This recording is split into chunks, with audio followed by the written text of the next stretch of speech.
Hei taas ja tervetuloa tähän kevään ensimmäisen allergiasään pariin. Kylmä sää on saanut aikaan sen, että lepän kukinta ei pääse runsaammaksi. Torstain vastaisena yönä on kylmää koko maassa ja yöpakkaset voivatkin vielä palelluttaa osan lepän norkoista.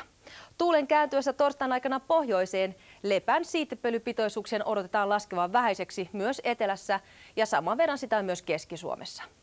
Perjantain poutapäivä ei tilannetta miksikään muuta, vaan pitoisuudet pysyvät samana. Viime vuonnahan lepän kukinta oli tähän aikaan runsaimmillaan. Nyt kukinnan huipun odotetaan osuvan Etelä- ja Keski-Suomessa kuun puoliväliin, mikä vastaa pitkäaikaisia keskiarvoja. Tästä se siis alkaa tämä nenän tuhinan ja pärskimisen kausi.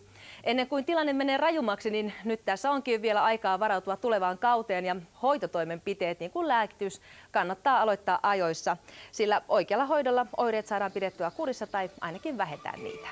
Hei hei!